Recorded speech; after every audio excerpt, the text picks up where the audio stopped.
Hello guys, ये है रीडर्निंग with absolutely nothing का पार्ट फोर्थ। इस पार्ट की शुरुआत वहीं से ही होती है जहाँ से लास्ट पार्ट खत्म हुआ था। ली संगमिन गॉडेस मीशे को बुलाता है ताकि वो अपने ऊपर की रेस्ट्रिक्शंस और भी बढ़वा सके। तो फिर अभी हमें ली संगमिन को एक अलग ही स्पेस में दिखाया जाता है जहाँ पर वो कहता है कि मैं अभी हूँ कहाँ। तो फिर गॉडेस मीशे कहती हैं कि तुम अभी मेरी डोमेन में हो। हमें गॉडेस मीशे को दिखाया जाता है जिन्हें देख के ली संगमिन पूछता है क्या आप गॉडेस मीशे हैं। तो गॉडेस मीशे कहती हैं अभी थोड़ी देर पहले ही तुमने मुझे बुलाया था क्योंकि तुम्हें मेरी ज़रूरत थी, क्या तुम्हें अपने ऊपर की रेस्ट्रिक्शंस को बढ़वाना है। तो फिर ली संगमिन भी कहते हैं हाँ। गॉडेस मीशे ली संगमिन को देख के कहती हैं कि टेस्ट और हैवीनेस की रेस्ट्रिक्शंस तुमने पहले ही ले रखी हैं जिन्हें संभालना तुम्हारे लिए वैसे ही मुश्किल है, क्या तुम्हें अभी भी और चाहिए। ली संगमिन कहता है कि मैं उन सारी रेस्ट्रिक्शंस को हैंडल कर लूँगा। इसे सुन के गॉडेस मीशे हंसने लगती हैं और वो कहती हैं तुम कुछ ज़्यादा ही ब्रेव हो। शायद से ऐसा इस वजह से हो सकता है क्योंकि तुम एक बार डेथ से गुजर चुके हो, जिसे सुन के खुद ली संगमिन भी शॉक हो जाता है और वो कहता है कि आपको कैसे पता। तो फिर गॉडेस मीशे बताती हैं कि मैं मॉर्टल्स की कैजुअलिटीज़ देख सकती हूँ। सारे ही जो मोर्टल्स रहते हैं उनके डेथ का टाइम निर्धारित हो जाता है उनके बर्थ के ही साथ साथ, और ये एक अनब्रेकेबल रूल रहता है प्रिंसिपल ऑफ कैजुअलिटीज़ का। पर कुछ ऐसे भी बींग्स होते हैं जो इस चेन को ब्रेक कर देते हैं जिन्हें कि हम लोग ट्रांसेंडेंट्स बुलाते हैं। पर तुमने इस रूल को ब्रेक कर दिया बिना ट्रांसेंडेंट बने। तुम एक बार मर चुके हो पर फिर से तुम पास्ट में आ गए हो। ये सुन के ली संगमिन पूछता है क्या ये जो ट्विस्टेड कैजुअलिटी है इसके चलते मुझे कोई दिक्कत होने वाली है।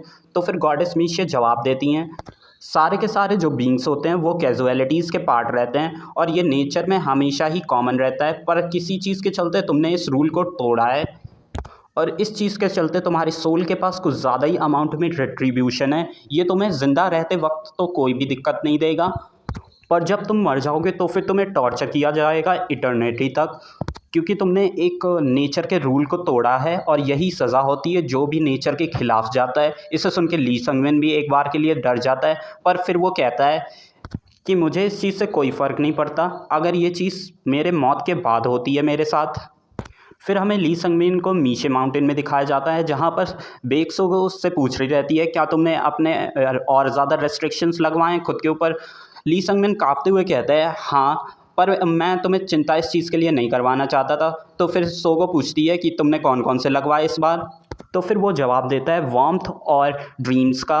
इसे सुन के सोगो भी शॉक हो जाती है और वो चिल्लाते हुए कहती है क्या तुम पूरे ही पागल हो। जो सेंसेस और आइडियाज़ के ऊपर रेस्ट्रिक्शंस रहते हैं वो फिज़िकल रेस्ट्रिक्शंस से कुछ ज़्यादा ही हार्शर होते हैं। इसे सुन के ली संगमिन मन में सोचता है हाँ ये एकदम ही सही कह रही है, क्योंकि जो मेरा वार्मथ का रेस्ट्रिक्शन है मैं चाहे आग के कितने ही पास क्यों ना बैठा हूँ पर मुझे अपनी बॉडी तभी भी ठंड महसूस होती रहती है। और जो मेरा ड्रीम का रेस्ट्रेन है वो मुझे कुछ ज़्यादा ही बुरे सपने दिलाता है मेरी अर्थ की मेमोरीज़ को लेकर, जिसके चलते मैं यहाँ पर अब बिल्कुल ही अच्छे से आराम नहीं कर पाता हूँ। बेक्सोगो कहती है कि तुम तो पूरे ही इंसेन हो, तुम्हारे पास इनफ टैलेंट है क्योंकि तुम इस लेवल पे पहुँच चुके हो अपनी इतनी कम एज में। और फिर वो आगे कुछ कह ही रहती है पर तभी ली संगमिन बीच में कहता है कि मेरे पास नहीं है। फिर वो कहता है कि मेरे पास टैलेंट कोई भी नहीं है। इसे सुन के बेक्सोगो भी शांत रह जाती है और वो मन में सोचती है कि ये एकदम ही सही है, इसकी जो मार्शल आर्ट है वो इसके एज के हिसाब से तो कुछ ज़्यादा ही अच्छी है पर इसकी जो ग्रोथ रेट है वो बहुत ज़्यादा ही कम है। हालांकि इसके ऊपर इतने ज़्यादा रेस्ट्रिक्शंस इसने खुद के ऊपर लगवा रखे हैं। इसकी जो स्किल्स और टैलेंट है उनके बीच में कुछ ज़्यादा ही बड़ा इम्बैलेंस है। फिर ली संगमिन कहता है कि मेरे पास एक गोल है जिसे कि मैं सिर्फ अपने टैलेंट के बलबूते अचीव नहीं कर सकता।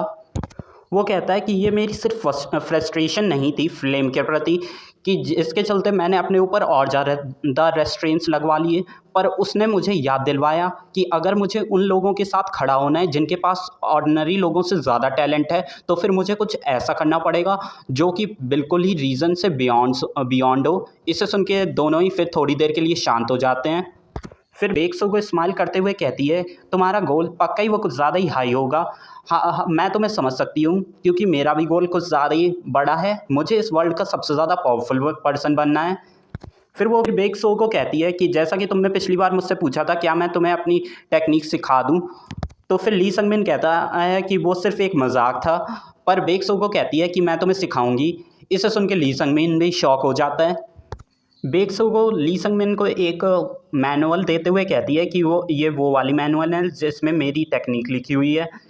वो इस मैनुअल के बारे में बता दिए कि इस मैनुअल में मेरी सारी डॉजिंग टेक्निक और फुट स्टेप टेक्निक लिखी हुई है। इसका नाम डांसिंग शैडो स्पिरिट लीप है। उस मैनुअल को पढ़ते हुए ली संगमिन मन में सोचता है कि ये एकदम ही बहुत ज़्यादा अच्छी टेक्निक है, ये बिल्कुल ही बराबर है पर्पल ट्वाइलाइट फोर्स के। पर वो पूछता है कि तुम मुझसे मुझे दे क्यों रही हो? तो फिर सोगो कहती है कि मुझे नहीं पता, शायद से इस वजह से, क्योंकि अगर तुम ऐसे ही करते रहे तो फिर तुम मर जाओगे। फिर सोगो कहती है अब से मैं तुम्हारी सिस्टर हुई हूँ, तो फिर तुम मुझे सिस्टर सोगो बुलाया करना। फिर वो कहती है शायद से ये इस वजह से हो सकता है क्योंकि मुझे तुम्हारे प्रति सिंपैथी है, और शायद से इस वजह से क्योंकि मैं कुछ ज़्यादा ही नाइस पर्सन हूँ। इसे सुन के ली संगमिन कहता है ये कैसा जवाब हुआ। फिर हमें ली संगमिन के स्टेटस विंडो दिखाया जाता है जिसमें ये टेक्निक जुड़ जाती है। फिर हमें दिखाया जाता है कि ली संगमिन किसी के ऊपर अपना स्पीयर टेक्निक इस्तेमाल कर रहा होता है। हमें दिखाया जाता है वो वीजी हॉर्न रहता है, पर वीजी हॉर्न उसे अपने एक ही हाथ से रोक देता है, और फिर से ली संगमिन उसके ऊपर अपनी स्पीयर टेक्निक का दूसरा फॉर्म इस्तेमाल करता है। पर इस बार वीजी हॉर्न उसके पूरे स्पीयर के साथ साथ उसके हाथ को ही क्रश करते हुए आगे निकल जाता है, और वो कहता है कि तुम बिल्कुल भी मुझसे लड़ने के काबिल हो ही नहीं। क्या तुम 10 साल में सिर्फ इतना ही सीख पाए? शायद से ये मेरी गलती थी कि मैंने तुम्हें अपनी टेक्निक सिखाई, पर अब तुम्हें कुछ करने की ज़रूरत ही नहीं है। फिर वो उसके मार्शल कोर को भी तोड़ देता है और वो वहाँ से जाने लगता है। पर हमें दिखाया जाता है ये सब कुछ ली संगमिन का सपना रहता है। इस सपने के चलते ली संगमिन कुछ ज़्यादा ही चौंक जाता है और वो उठते हुए कहता है कि ये आखिरकार सिर्फ एक सपना ही था। हमें दिखाया जाता है पीछे से स्कारलेट आ जाती है और कहती है ये वीजी ऑन है कौन? पर इसे सुन के संगमिन शॉक हो जाता है और वो देखता है ये तो स्कारलेट है। फिर स्कारलेट कहती है क्या ये वीजी ऑन तुम्हारी कोई गर्लफ्रेंड है?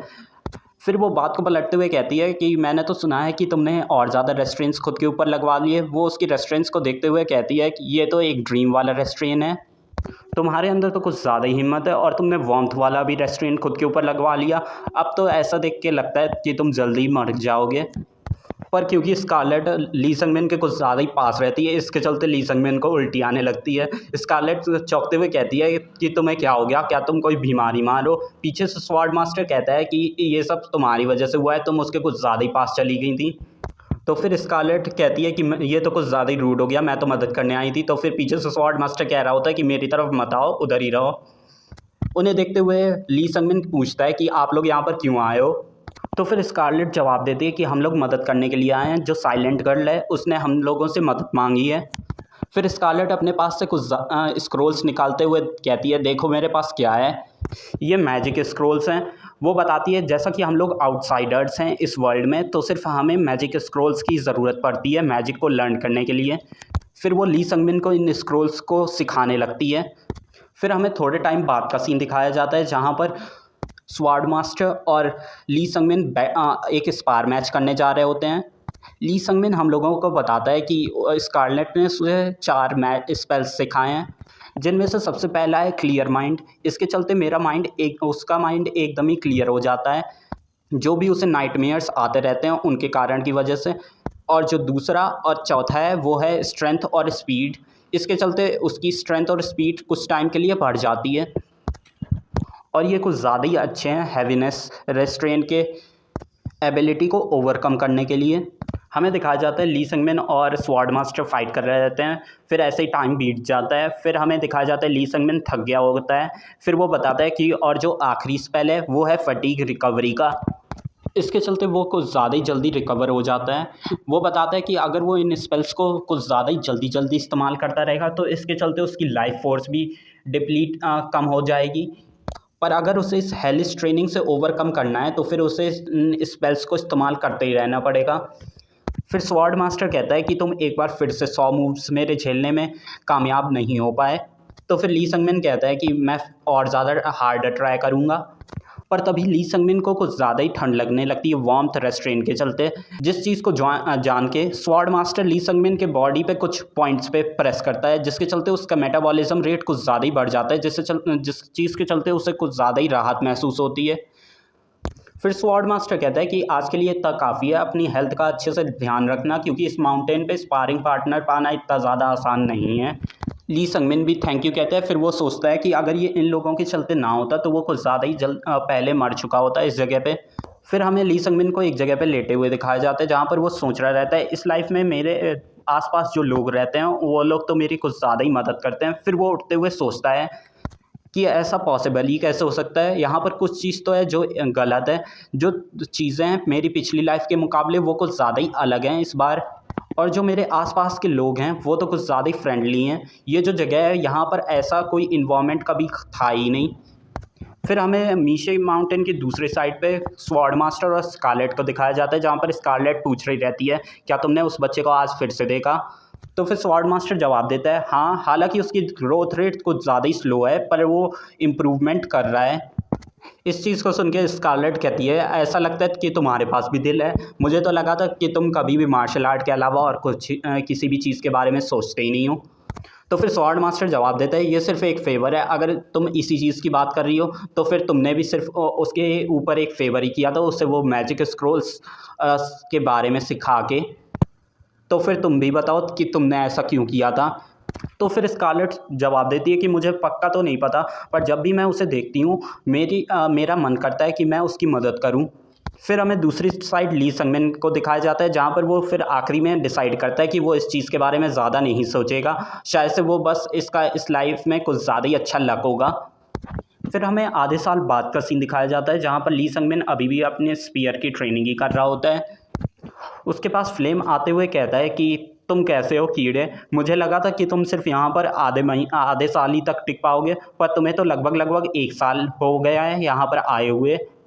पर ली संगमिन अभी भी उसे इग्नोर ही कर रहा रहता है।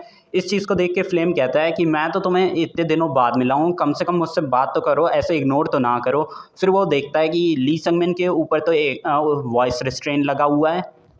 इसे देख के वो कहता है क्या तुम्हें 6 मंथ वाला मार्क मिल गया, पर इस बार तुमने सबसे ज़्यादा आसान चूज़ किया है, क्योंकि मीशे माउंटेन में ऐसा कुछ है ही नहीं जो किसी को एक दूसरे से बात करनी पड़े। मुझे तो लगा था कि तुम सबसे ज़्यादा मुश्किल वाले रेस्टोरेंट्स चूज़ करोगे, पर शायद से अब तुम उन्हें और ज़्यादा झेल नहीं पा रहे।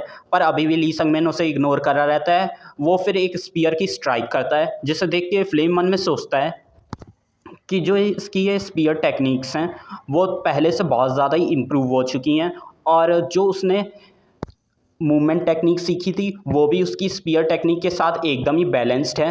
फिर वो कहता है कि ऐसा लगता है कि एक कीड़ा भी आगे बढ़ सकता है अगर वो कुछ ज़्यादा ही मेहनत कर ले। पर क्या सिर्फ यही है जो तुम 5 रेस्ट्रिक्शंस लेने के बाद कर पा रहे हो, ये तो बहुत ज़्यादा ही कम है। पर अभी भी ली संगमिन सिर्फ उसे इग्नोर कर रहा रहता है, जिसे देख के फ्लेम को ज़्यादा ही गुस्सा हो जाता है, और वो उसके स्पीयर को पकड़ते हुए कहता है कि तुम मुझे अभी भी इग्नोर क्यों कर रहे हो। इस वॉइस रेस्ट्रेंट को एक एक्सक्यूज़ के तौर पे मुझे मत देना, क्योंकि मैं तो तुम्हारे लिप्स से ही पता कर सकता हूँ कि तुम मुझसे क्या कहना चाहते हो, तो फिर कुछ बोलो। तो फिर ली संगमिन कहता है क्या तुम्हारे पास इससे अच्छी कोई चीज़ नहीं है करने को। इसे सुन के फ्लेम को ज़्यादा ही गुस्सा हो जाता है, और वो कहता है क्या तुम ऐसे ही मुझे मॉक करने वाले हो, तुम ऐसी कंडीशन में तो हो नहीं कि तुम मुझे मॉक कर पाओ। तो फिर ली संगमिन कहता है क्या तुम मुझे मारने वाले हो, तुम शायद से भूल रहे हो, तुमने ही मुझे बताया था कि मीशे माउंटेन पे कोई भी एक दूसरे को हर्ट नहीं कर सकता। पर तभी फ्लेम संगमिन के स्पीयर को कुछ ज़्यादा ही फोर्स से हिट करता है, जिसके चलते उसे भी चोट लग जाती है और संगमिन ग्राउंड पे गिर जाता है। फ्लेम कहता है कि देखो अब तुम एक कीड़े की तरह लग रहे हो जो कि ज़मीन पे रेंग रहा है। इसे देख के संगमिन सोचता है कि शायद से हम किसी दूसरे पर्सन को मीशे माउंटेन में भी हर्ट कर सकते हैं, पर इनडायरेक्टली वे में। फिर फ्लेम संगमिन को दिखाते हुए कहता है कि क्या तुम ऐसा कर सकते हो। उसने स्पीयर के ऊपर ब्लेड एनर्जी चढ़ा दी होती है। फ्लेम कहता है कि मुझे तो नहीं लगता कि तुम इसे कर पाओगे, शायद से तुम अपने 10 साल या फिर इसके बाद या फिर शायद से पूरी ज़िंदगी में भी ना कर पाओ। लाइफ कितनी ज़्यादा अनफेयर है, तुम्हें जिस चीज़ को पाने में इतनी ज़्यादा मेहनत करनी पड़ती है वो तो मैंने ऐसे ही पा ली है। क्या तुम अभी भी ऐसे ही एफर्ट्स करते रहना चाहते हो। तो फिर ली संगमिन फुल कॉन्फिडेंस में कहता है एकदम ही हाँ, जिससे सुन के फ्लेम भी शॉक रह जाता है। ली संगमिन कहता है कि मैं कुछ भी कभी अचीव नहीं कर पाऊँगा अगर मैं इस चीज़ के बारे में सोचता रहूँगा कि मेरे पास बिल्कुल भी टैलेंट नहीं है। हालांकि जो मेरे एफर्ट्स हैं वो तुम्हारी नज़रों में कुछ भी नहीं, पर मैं उस तरीके से ट्रेन कर सकता हूँ खुद को जिस तरीके से टैलेंटेड लोग खुद को कभी भी ट्रेन नहीं कर पाएंगे। अगर मैं एक कीड़ा भी हूँ तो भी मैं स्ट्रगल करता रहूँगा खुद के वे में, चाहे उसके लिए मुझे जितना भी टाइम क्यों ना ही बिताना पड़े। तो फिर मैं चाहता हूँ कि तुम इतने ही ज़्यादा एरोगेंट बने रहो ताकि मैं एक दिन अपने इसी स्पीयर से तुम्हारे मुंह पे एक अच्छे से हिट लगा पाऊँ। इस चीज़ से फ्लेम भी कुछ ज़्यादा ही हैरान रहता है। वो कहता है ओह शायद से ये जो तुम्हारे शब्द हैं इनसे अगर मैं सोचूं इनके बारे में तो फिर मेरे को तो ऐसा ही लग रहा है कि फ्यूचर में तुम सिर्फ मेरे सामने रोओगे और गिड़गिड़ाओगे, माफ़ी मांगोगे। तो फिर ली संगमिन जवाब देता है तुम्हारे सपनों में भी ऐसा कभी होने नहीं वाला। फिर हमें बताया जाता है 1 महीना बीत चुका होता है। अब संगमिन को मीशे माउंटेन में आए हुए 1 साल हो चुका होता है, जिसके चलते उसे एक और रेस्टोरेंट लेना होगा। गॉडेस मीशे पूछती है कि तुम्हें कौन सा वाला चाहिए, तो इस बार संगमिन हियरिंग का चूज़ करता है। हियरिंग के रेस्टोरेंट के चलते उसे हमेशा ही कुछ ज़्यादा ही तेज़ तेज़ आवाज़ें उसके कानों में गूंजती रहती हैं, जो कि बिल्कुल भी रेस्टोरेंट से कम नहीं है। उन 6 रेस्टोरेंट्स के चलते संगमिन कभी कभार तो लाइफ एंड डेथ के बॉर्डर पे भी पहुंच जाता था, पर तब भी वो अपने स्पीयर को स्विंग करना कभी नहीं छोड़ता था। वो अपनी हर एक टेक्निक को प्रैक्टिस करता रहता था और हर बार ही स्वॉर्ड मास्टर के साथ स्पार और बेक सो को उसे इंस्ट्रक्शंस देती थी उसकी फुट टेक्निक के बारे में। और पर स्कारलेट ने उसे इतना ज़्यादा कुछ नहीं सिखाया है। जैसे जैसे ली संगमिन और ज़्यादा स्ट्रॉन्ग होता गया वैसे वैसे उसके नाइटमेयर्स और भी ज़्यादा डरावने होते चुके और उसकी बॉडी कुछ ज़्यादा ही पहले से भारी हो गई और उसके जो कानों में आवाज़ आती थी वो पहले से भी ज़्यादा लाउड होती गई और ऐसे ही उसकी हर रेस्ट्रेंट्स और भी ज़्यादा पावरफुल हो जाती हैं। पर इस चीज़ का एक फ़ायदा भी है। हियरिंग रेस्ट्रेंट के चलते जब भी फ्लेम उसे आने के बाद चिढ़ाता उसे उनमें से कुछ भी सुनाई नहीं देता कभी भी। फिर ऐसे ही टाइम बीतता जाता है। फिर हमें कुछ टाइम के बाद में दिखाया जाता है कि ली संगमिन गॉडेस मीशे के डोमेन में रहता है। वो इस चीज़ को देख के शॉक रहता है। वो पूछता है ये तो गॉडेस मीशे का डोमेन है, आपने अभी मुझे यहाँ पर क्यों बुलाया? अभी मेरी दूसरी रेस्टोरेंट मुझे मिलने में अभी थोड़ा टाइम बाकी है। तो फिर गॉडेस मीशे उससे कहती हैं ली संगमिन तुम्हें कॉन्ग्रेचुलेशंस, तुमने मेरा ट्रायल पास कर लिया है। पर इस चीज़ से ली संगमिन को समझ नहीं पाता और वो पूछता है कैसा ट्रायल? पर तभी फ्लेम अचानक से ली संगमिन के सामने आकर कहता है गॉडेस का मतलब मुझसे है। पर इस चीज़ से ली संगमिन को ज़्यादा ही चौंक जाता है। फ्लेम उसके सामने अचानक से ही आ जाता है। फिर गॉडेस उसे बताती हैं अगर मैं सीधे शब्दों में बताऊं तुम्हें तो फ्लेम ही तुम्हारा ट्रायल था। इस चीज़ को सुन के ली संगमिन मन में सोचता है अब मुझे समझ आया, जितने भी लोगों ने मीशे माउंटेन में अभी 6 महीने से ज़्यादा ट्रेनिंग की थी वो फ्यूचर में ज़्यादा जाकर कुछ ज़्यादा ही जानने वाले लोगों में आते थे, पर मैंने कभी भी उनमें से फ्लेम का नाम सुना ही नहीं। ऐसा तो हो ही नहीं सकता कि वो अपने इतने ज़्यादा टैलेंट के साथ भी अननोन रहा हो। फिर संगमिन कहता है कि इसका मतलब ये है कि फ्लेम कभी एग्जिस्ट ही नहीं करता था। तो फ्लेम भी कहता है तुम एकदम ही सही हो, मेरा सिर्फ इतना काम था कि जितने भी लोग मीशे माउंटेन में आते हैं मुझे बस उन्हें डिस्पेयर में डालना रहता है। मेरा जो ये ओवरवेलमिंग टैलेंट है इससे जितने भी लोग थे तुम्हारे अलावा बेक सोगो, स्कारलेट और बाइजुन, वो लोग जब भी मुझसे मिलते तब वो लोग डिस्करेज हो जाया करते, यहाँ तक कि वो कभी मुझसे आंखें भी नहीं मिलाते और जब वो मुझसे हमेशा ही दूर भागते रहते। पर तुम जो हो वो एकदम ही डिफरेंट हो, तुमने सीधे मेरी आंखों में देखा और मुझसे बिल्कुल भागे भी नहीं, यहाँ तक कि तुमने मुझे गोल बना लिया खुद के लिए। और तुम तो खुद के ऊपर कुछ ज़्यादा ही हार्श होते गए जैसे जैसे टाइम पास होता रहा। ये चीज़ तो कुछ ज़्यादा ही रैकलेस है, पर मैं कभी भी तुम्हें खुद के ऊपर डाउट करवा ही नहीं पाया।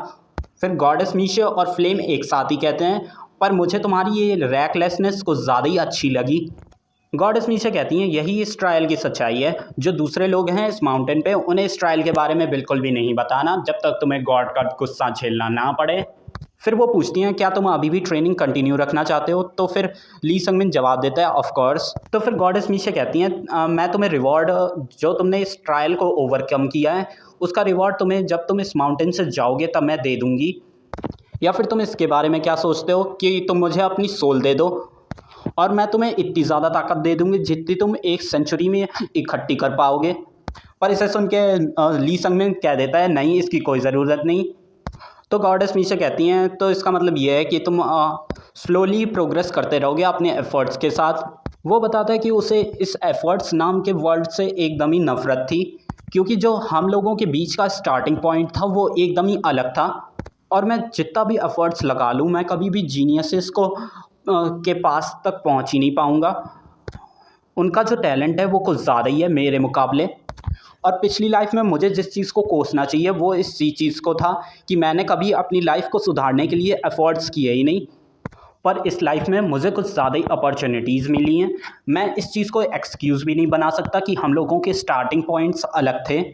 तो फिर ली संगमिन जवाब देता है, मैं पूरा ही ट्राई करूँगा, जितनी चीज़ें मेरे पास हैं उन सबको लगा के। इसे सुन के गॉडेस भी खुश हो जाती हैं। फिर वो कहती हैं कि मुझे अचानक से खुद से बात करने का कुछ ज़्यादा ही मन कर रहा है। इस चीज़ से ली संगमिन कुछ समझ नहीं पाता। फिर गॉडेस कहती हैं, क्या इस जगह पे कोई भी कोइंसिडेंस होता ही नहीं है। जो भी यहाँ पर इवेंट्स होते रहते हैं वो पहले से ही प्री डिफाइंड रहते हैं। जो भी लोग दूसरे वर्ल्ड से समन होते हैं उनके टैलेंट भी पहले से ही प्री डिफाइंड रहते हैं। पर क्या तुम्हें ऐसा लगता है कि किसी एक पर्सन ने साइकिल ऑफ डेथ को ब्रेक कर दिया? तो इस चीज़ का रीज़न क्या हो सकता है? इस चीज़ को सुन के ली संगमिन सोचता है ये शायद से चीज़ें मेरे से ही कहना चाहती हैं, और शायद से ये ऐसी चीज़ें जो कि ये मुझसे डायरेक्टली नहीं कह सकती, तो फिर ये मुझे इनडायरेक्टली ही बता रही हैं। अगर कोई पर्सन, फिर गॉडेस मीशे कहती हैं, अगर कोई पर्सन किसी टाइम से पीछे आ जाता है, इसका मतलब ये है कि उस पर्सन के साथ ऐसा होना लिखा ही था। और अगर कोई पर्सन पीछे आया है तो फिर उसे तैयार होना चाहिए, और कोई ऐसा पर्सन होना चाहिए, और कोई ऐसा पर्सन बनना चाहिए कि वो उस चीज़ का हकदार हो।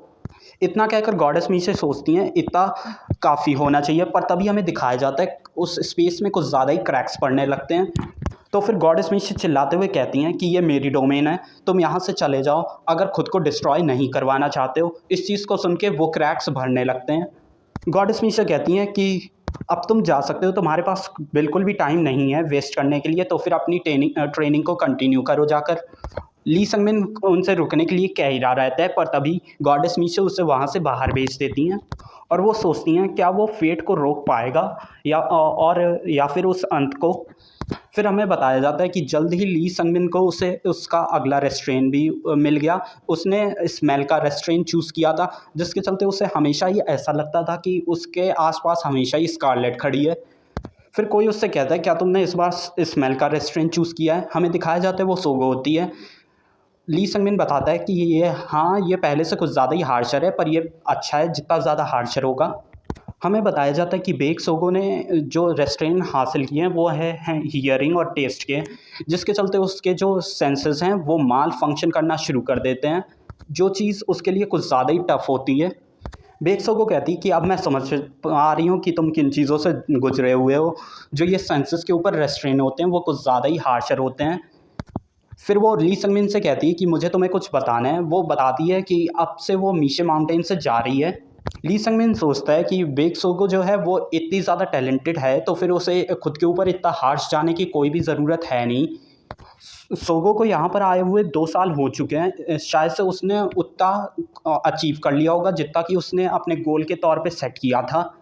फिर बेक सोगो ली संगमिन से भी पूछती है तुम क्या यहीं पर ही रुकने वाले हो? तो फिर ली संगमिन भी कहता है कि हाँ अभी मैं यहीं पर ही रुकने वाला हूँ। फिर ऐसे उनके बीच में और बातें होती रहती हैं। फिर आखिरी में ली संगमिन पूछता है क्या तुम्हें लगता है कि हम लोग कभी दोबारा मिल पाएंगे? तो फिर बेक सोगो कहती है हाँ हम लोग ज़रूर दोबारा से मिलेंगे। बेक सोगो मन में सोचती है कि ये 1 साल हो चुका है जब मैं ली संगमिन से मिली थी। ये लगभग मेरे तब ये सिर्फ एक छोटा सा बच्चा था, पर अब ये लगभग मेरे बराबर आ चुका है। पर अगर मैं यहाँ से चली गई तो फिर ये शायद से मर जाए, क्योंकि ये हमेशा ही खुद के ऊपर हार्शर रेस्ट्रेंट्स और ज़्यादा पुट करता ही रहता है। और वो सोचती है कि अभी तो मैंने इसे अपनी पूरी मूवमेंट टेक्निक भी अच्छे से नहीं सिखाई है। वो सोच ही रही रहती है कि उसे थोड़ी देर और यहाँ पर रुक जाना चाहिए, पर तभी ली संगमिन कहता है कि मैं एकदम ही ठीक रहूँगा। वो कहता है कि आपने मेरी कुछ ज़्यादा ही मदद की, पर अब मुझे खुद ही से ही अपना ये भार झेलना पड़ेगा। आपका कुछ ज़्यादा ही शुक्रिया सिस्टर सोगो। अगर ये आपके चलते नहीं होता तो फिर मैं यहाँ पर कभी सर्वाइव ही नहीं कर पाया था। इसे सुन के सोगो भी खुश हो जाती है और ली संगमिन को गले लगा लेती है। फिर सोगो कहती है कि मुझे पता था तुम कर लोगे, तुम सबसे ज़्यादा टफेस्ट पर्सन हो जिससे कि मैं आज तक मिली हूँ। तो ली संगमिन पूछता है इससे क्या मतलब? तो फिर वो कहती है कि तुम कभी भी डिस्पेयर में नहीं जाते। तो फिर ली संगमिन कहता है नहीं ये सही नहीं है, मैं कई बार डिस्पेयर में गया हूँ, पर मैं हमेशा ही उससे उभर के बाहर आ जाता हूँ। तो फिर सोगो कहती है हाँ ये चीज़ तो तुम्हें और भी ज़्यादा इम्प्रेसिव बनाती है। फिर वो कहती है कि तुम मरना मत। ली संगमिन भी कहता है कि नहीं, मैं बिल्कुल भी नहीं मरूंगा। फिर हमें बताया जाता है कि बेक सोगो ने फिर माउंटेन को छोड़ दिया। फिर कुछ टाइम बाद स्वॉर्ड मास्टर और स्कारलेट ने भी माउंटेन को छोड़ दिया। हमें बताया जाता है वो पहली बार था जब ली संगमिन को इस जगह पे अकेला फील हुआ था। वो अपनी पिछली लाइफ के बारे में बताता है कि उसने पिछली लाइफ में कुछ ज़्यादा ही अपना गार्ड अप रखा और वो किसी पे भी इतनी आसानी से भरोसा नहीं करता था। पर अब उसे समझ आ रहा है कि एक इंसान अकेले तो ज़िंदगी नहीं जी सकता है। मैं सर्वाइव कभी कर ही नहीं पाता अगर ये उनके वजह से ना होता। फिर ऐसे ही संगमिन अपनी ट्रेनिंग कंटिन्यू रखता है। समर भी बीत जाता है। फिर वो बताता है अब 7 साल बचे हुए हैं जब बेक सोगो वीजियन से डंजन में मिलने वाली है। मुझे उस चीज़ को रोकना पड़ेगा ताकि मैं उनके फेवर को लौटा पाऊँ। फिर ऐसे ही वो ट्रेनिंग करता रहता है। हर दिन उसकी मार्शल आर्ट इम्प्रूव होती रहती है, पर उसे और भी ज़्यादा मेहनत करनी होती है, जिसके चलते वो कम सोता है और भी ज़्यादा ट्रेनिंग में टाइम स्पेंड करने लगता है। फिर ऐसे उसका टाइम आ जाता है अगली रेस्टोरेंट को लेने का। वो इस बार ब्लाइंडनेस की रेस्टोरेंट लेता है, जिसके चलते उसे कुछ दिखता ही नहीं है, जिसके चलते उसके चारों तरफ का वर्ल्ड एकदम ही डार्क हो जाता है। अब जिस चीज़ पे वो सिर्फ रिलाई कर सकता है वो है उसका फील करने का सेंस। हमें बताया जाता है फिर कुछ हफ्तों बाद ही ली संगमिन चारों तरफ मूव कर पाने के कैपेबल हो पाता है, पर वो तभी भी अपनी स्पीयर की ट्रेनिंग रोकता नहीं है। वो सीजन्स को चेंज होते हुए महसूस कर पाता है, जैसे इंसेक्ट की साउंड्स।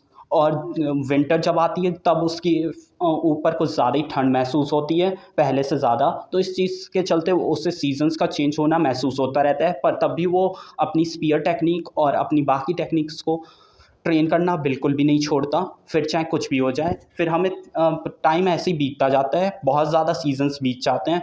फिर हमें ली संगमिन को गॉडेस मीशे की डोमेन में दिखाया जाता है, जहाँ पर वो कहता है कि अब मैं अपने इस ट्रायल को एंड करना चाहता हूँ।